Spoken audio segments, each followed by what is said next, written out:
Welcome to State of Decay, the show where I highlight how the brand that I grew up on, the heroes I looked up to, and the fandom I called myself a part of for the better part of 30 years is in a non-stop downward spiral into the dumps. Before we get too deep into any of the business or fandom things, I just want to touch base on something I only briefly touched on in the previous episode about Bane and Deathstroke, that movie that is probably never actually going to happen. Truggler is a pedophile.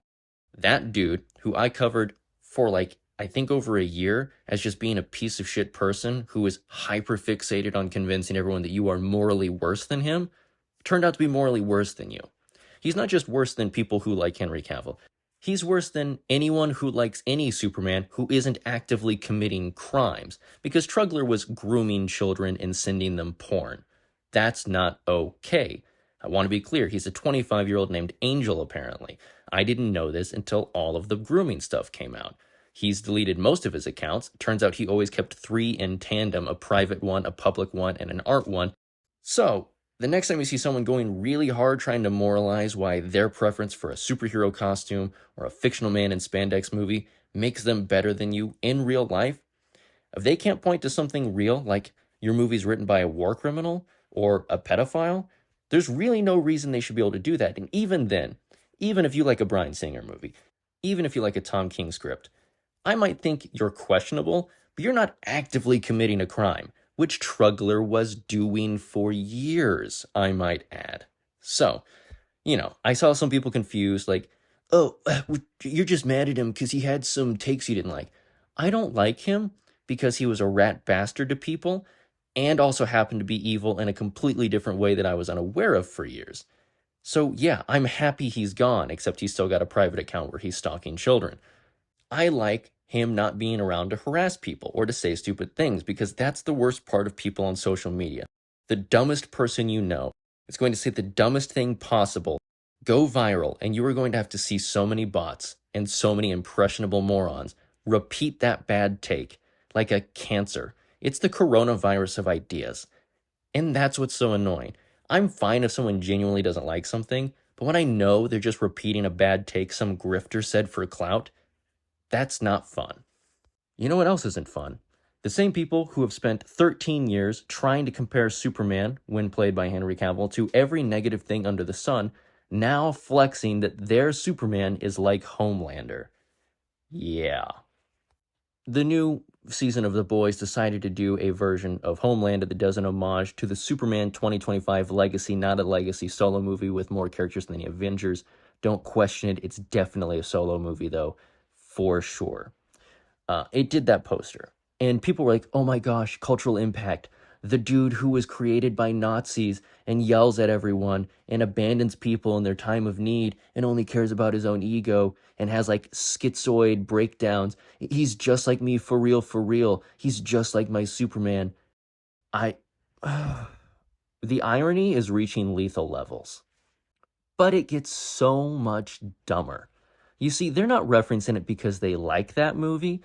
They're referencing it because Donald Trump, the unfortunate pedophile in charge of the United States, made a horrible AI version of himself as Super Trump.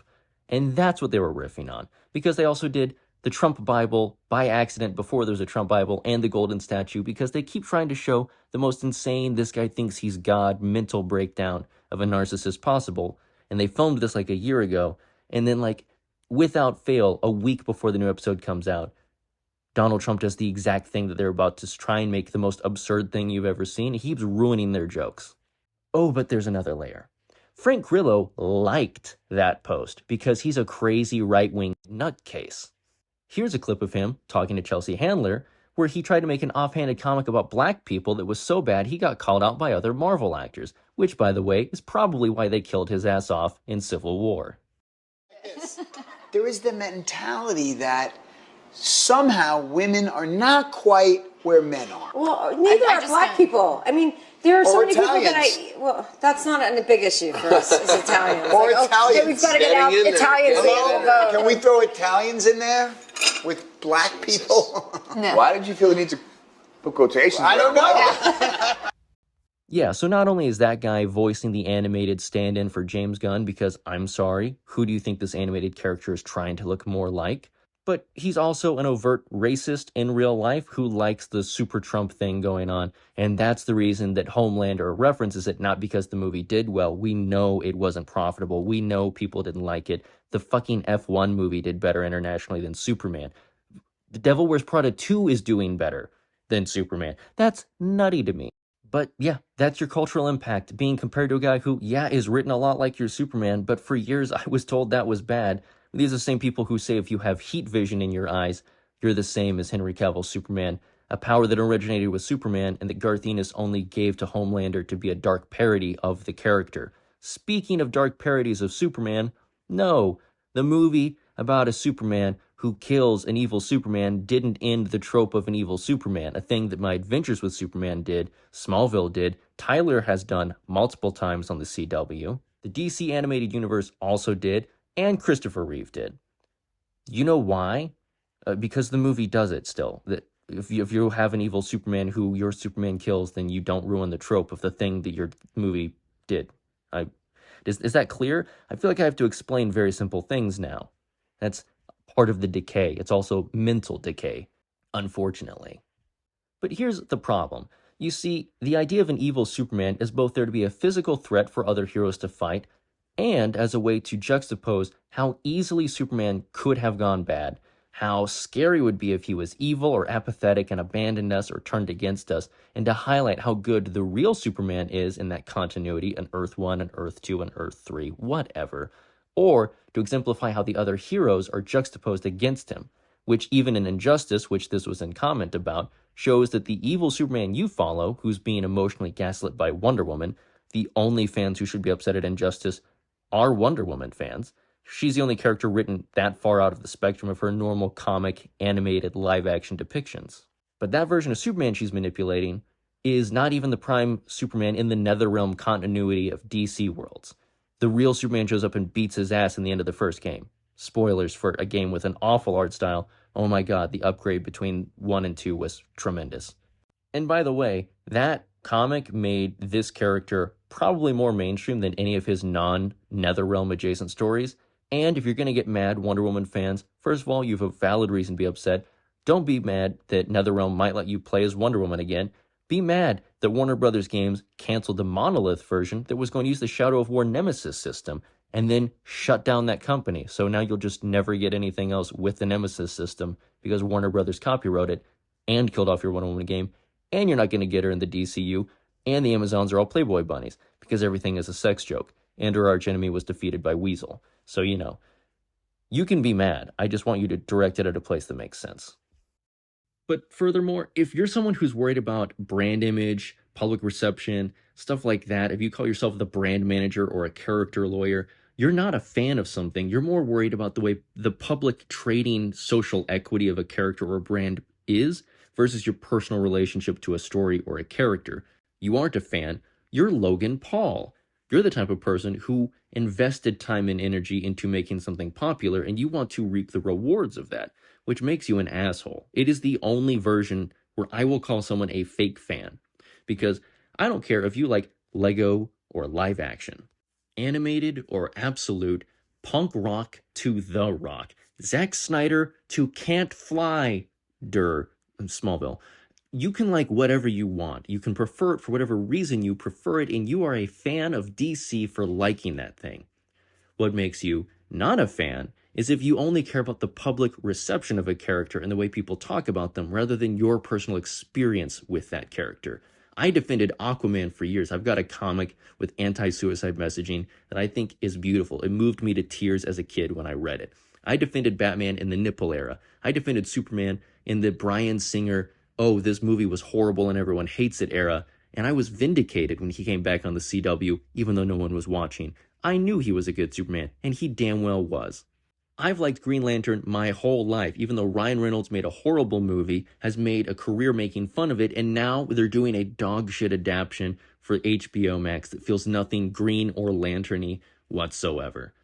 I was a fan, I will remain a fan, because they are personally related to me, and the outside world, that doesn't affect it. I will always have a special relationship with these characters, with these stories, because they matter to me. And if we want to talk about injustice, a story that is about a character being pushed so far, manipulated, going so far down the rabbit hole, he genuinely can't seem to find his way back up, in a worst case scenario for the DC universe.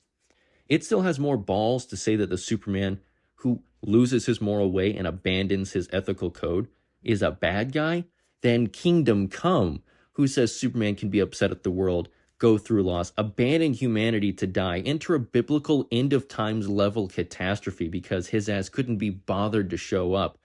And at the end, the comic begs him and thanks him for being so great, and we were wrong for questioning him because Mark Waid is a goddamn narcissist who was commenting on the Authority getting more comic sales than him. And yeah, I know that for a fact because he's openly said it.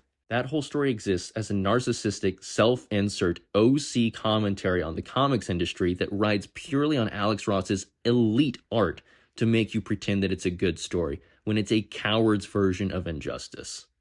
Which, to be fair, a Superman who throws a hissy fit because he doesn't like the way the world perceives his actions and leaves his city to mourn and die and be attacked by whatever may come, and he has no care for taking care of it, yeah, that's probably the one element of the character that James Gunn accurately adapted when he stole that logo but then made it plastic and changed the colors.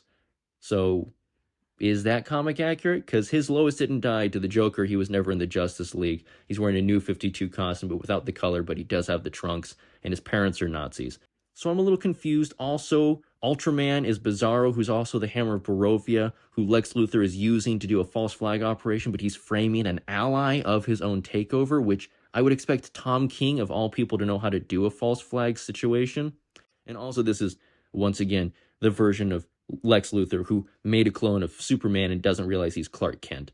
But I already talked about the continuity podcast you can pay to watch someday, assuming that James Gunn is done violating the rights of prisoners long enough to finish Man of Tomorrow, or that the merger doesn't fully cancel it and it ends up being Batgirl into Zaslav's data vault. By the way, apparently they fully deleted the footage of Batgirl. That's so fucked up. Oh, but don't worry, the feds, of which their leadership is being questioned for being a drunk guy who misuses everyone's data, and we all know is just giving everything to Russia anyway, and protecting the Epstein list, no less. They say, no, don't worry, the prisoners love being attacked. So does Gunverse. Gunverse, that shitty Instagram account, said, by the way, don't worry about it. These prisoners actually, their moms said that they love having their civil rights ruined so that a movie they can't watch because they're in prison can be made for everyone else, because glup shitto matters more than truth, justice, or anyone's civil liberties. For the record, this is the same guy who I had to cover early on in debunking because he said that David Ayer was receiving death threats from his fans, despite the fact that the report he cited does not say that, and it also never happened, which is insane. And then he ignored the fact that David Ayer did get death threats and is continuing to be harassed by the Batman and DCU fans for daring to show behind-the-scenes footage for an HBO project, I might add, that is not DC related. He's working for the House of Warner to make them money. And they attacked him because he shared behind-the-scene footage the same day as Matt Reeves, which is a cardinal sin in the church of we're worshiping whoever the shiniest jingled keys in front of us are today. It's Walter Hamada. It's Jeff Johns. Oh, it's Kevin Tsuchihara. Oh, it's Peter Safran. It's James Gunn. It's The Rock. Who could it be next? Oh, they took a selfie. It's Zack Snyder again. Oh, we hate him again. These motherfuckers have more personalities than Harvey Dent, who, by the way, is Sebastian Stan now. So I feel weird with him and Scarlett Johansson being in the Batman. I feel like two Marvel people together like that is weird. But in the comics, Bucky and Natasha have a relationship, and it's actually one of the reasons Bucky keeps getting put on ice between missions. Is it's a romance under the Reds. And I guess we're finally going to get a version of that because the MCU made him purely Hydra, not a KGB agent. So that was a bit of a difference. But to be fair, Winter Soldier is one of the banger MCU movies. And when you go back and reread the comic, they really do nail some of those moments in dialogue. They just kind of cut out the child soldier elements, which that's probably for the best. Anyway, the same people who were mad about Zack Snyder one day and love him because of a selfie the next are upset because Jack Kirby's family vouched for his Darkseid and he ruined the whimsy of the character by doing the character at all. I want to point out that before Zack Snyder adapted this character, he was a cloud on Smallville, and afterwards he's a big blurry guy in a room you can pay money to stand around and watch for Warner Brothers Studio. Like you get parademon slugs and some version of a David Corenswet impersonation. And finally, his suit is fitted and he has muscles again, which I was told is bad, but again, these people don't have opinions, they have reactions for attention. Are you starting to catch on to the state of decay that DC is in from a corporate standpoint and a fandom standpoint? It's a death spiral into desperation and stupidity. Because like with Injustice, right? Injustice 3 leaking, we should be talking about, oh, I wonder will Invincible and Image Comics characters cameo in the way that they did in Mortal Kombat, because they also had DC characters throughout the years. Is like they had Joker, they even had Peacemaker, which was stupid because you already have Homelander and Omni-Man. How many evil parodies of a character do you need? At least do the comedian, right? Ed Boon is a big Snyder guy. I'm surprised. I mean, it was definitely a corporate plant, like an industry plant bullshit thing. By the way, it's not how Peacemaker acts in the comics, but he was told not to read comics, John Cena, when he got the role, and you can tell. But he was also the second draft pick because James wrote the role specifically for Batista, but he said, no, I've wanted to work with Zack Snyder. I'm going to go do Army of the Dead, and ended up actually making a better Suicide Squad movie than either Air or Gun. So there's that. But like, we don't get to discuss who's going to be the extra characters in a Mortal Kombat. Who will voice Batman without the legendary, the immaculate Kevin Conroy? What continuity of endings will this follow from the second game? We don't get to discuss that as fans because we're hearing a bunch of grifters talk about how it's ruining the PR of a character that they don't actually have a personal connection to. Or how Darkseid was ruined by the one guy who got praise from Jack Kirby's family and clearly gives a shit about the source material and isn't embarrassed by them. So now we just have to settle for standing in a room and watching him blurrily exist again. That's just a thing we have to deal with now. There's no Batman in the DCU, but I'm being told repeatedly that the Batman that a lot of people think rules sucks because he dared to critique the idea of a lethal Batman, a thing that Frank Miller did too, and he vouches for Zack. Boom, there you go. They've been friends since 300. You're not defending Frank, you're just throwing a tantrum. But like if someone said, I want my Batman never to do that because I want a world that's elevated, sort of like the animated show where it's just so far removed from reality that as real as it ever gets, there's like a safety net to stop me from experiencing an adult crisis. I would like to have a conversation with them about that because especially during stressful times which we live through now, I could understand the joy of that. But also there's people who like it when things talk about real problems, when they really get into things. That's why I like Grant Morrison's Superman run, because he's a social activist. He's a man of the people again, which is what he began as under Siegel and Schuster.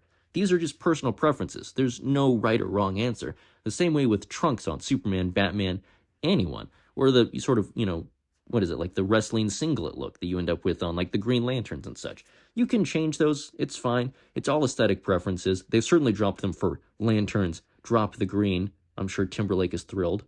But like, we don't get to discuss our preferences and depictions or how Matt Reeves' version of Batman is grappling with the same issues as Zack Snyder's version, where his version is obsessed with vengeance and destruction and tearing things down only to realize that that's not enough to save a city. He has to be greater, and he evolves from the spiteful, angry child into a paternal figure who watches over Gotham, showing clear evolution in his relationship to his city and learning a better way, exemplified by him goading the Penguin into a chase, which wrecks so much of the city streets and leaves a bunch of people, if not dead, certainly injured and absolutely not making it home in time for dinner.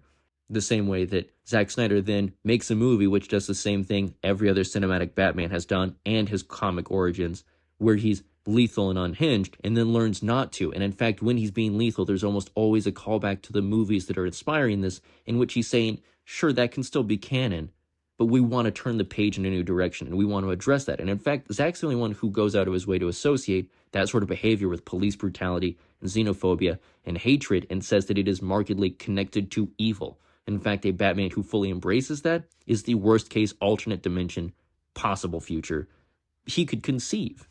And maybe you didn't like that. Maybe you don't like alternate universes, which must make being a fan of the DCU really hard, since David Cornsweet's first appearance ever was crucified next to his 12 disciples in an alternate Jesus universe dark future in Creature Commandos, that show you didn't watch. So it must be hard for you. But I hope someday you find something there, because believe it or not, evil Superman, Christ imagery, alternate takes on characters, none of this ruins a character for someone who genuinely likes a character. It can only temporarily make people pretend not to like a character publicly, which is only a problem if you act like Logan Paul, not if you actually care about a character. But That's just a symptom of the state of decay that we find the DC fandom in. So bad that when Nolan is talking about mythology and comic books, he's giving more props to Marvel than DC ever since he left. So it doesn't matter how much of a fit the Batman fans throw, because it's the best movie since The Dark Knight, not since The Batman, even to this day. That's the measure of success.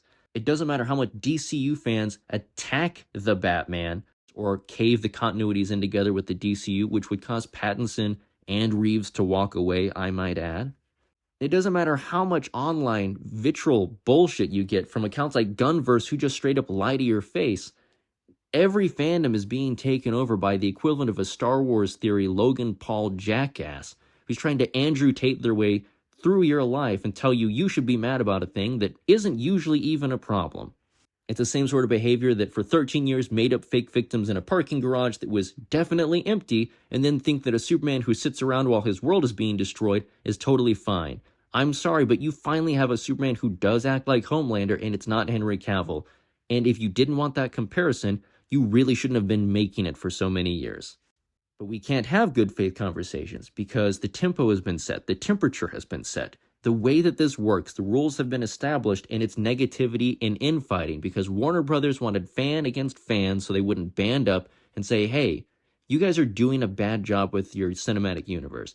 Where's the Justice League? Why do you keep chewing through writers and directors? Why is the cut we see never the cut that the director, the actor, or the writer signed up to make?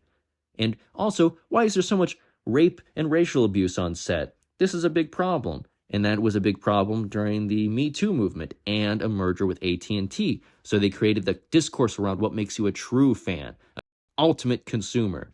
And then when the Snyder Cut was successful, they had to slander his fans again with bot claims that were only true about them and never about the actual fans, because they were with the merger with Warner Brothers Discovery, as they would become.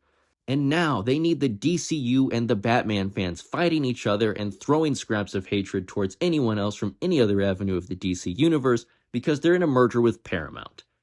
The cycle of the Warner Boros is unbroken. I wrote an entire chapter on it, and I'll have it linked down below if you want to read it for free. I believe in making information available. I make something, you get to see it. I don't lock it in a vault forever and take a tax write-off because I'm not David motherfucking Zaslav. But this is the state of decay.